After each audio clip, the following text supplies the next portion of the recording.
You're a historian. In world history, has there ever been a case where a warring country was required to feed its enemy? I'm not aware of any such case. And I'm saying this as someone who actually supports bringing aid into Gaza. I don't think it's good for there to be hunger in Gaza.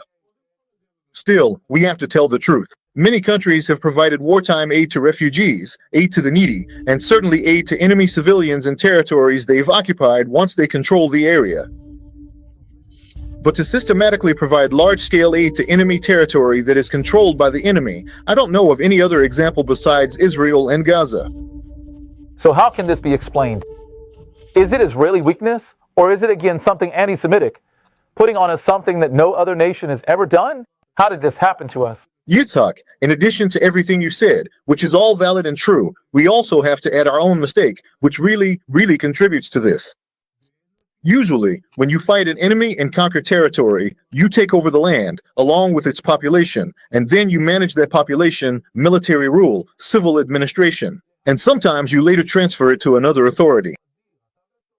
Now, for example, when they fought ISIS in Mosul, in Iraq, they didn't send food into areas controlled by ISIS, but the moment Iraqi forces captured territory from ISIS, they took care of the residents.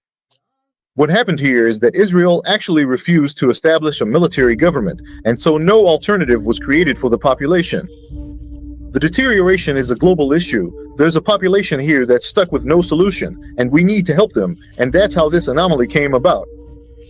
Professor Orbach, you're saying something huge here. You're saying that the refusal, which, according to media reports, is mainly a refusal from the top brass, the political leadership. The political leadership is responsible, right, at the end of the day. The claim was that the military leadership isn't willing to hear about it. But let's leave that aside for now. Basically, the fact that Israel didn't exercise military control over the areas it entered hurt us even more, because it meant we had to bring humanitarian aid into enemy territory itself. That's basically what you're saying. It's a statement. I've been saying this for many months now.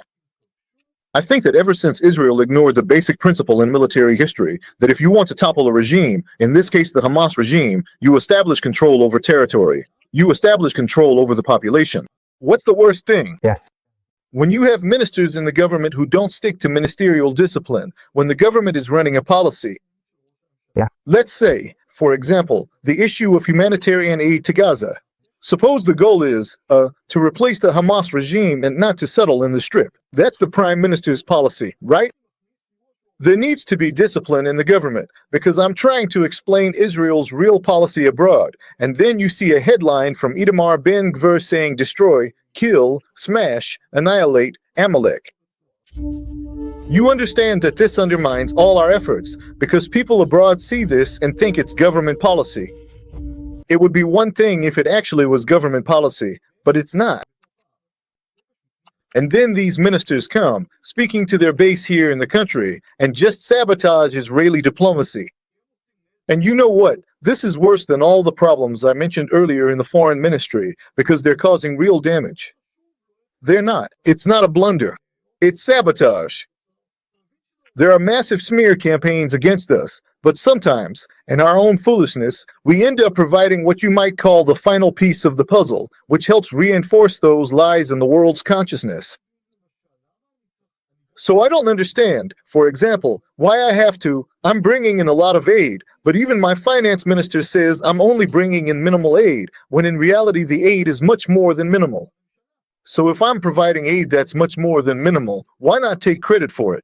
Because the finance minister is speaking to his base and doesn't care at all how it's perceived in the world. And once again, we're the ones suffering the consequences.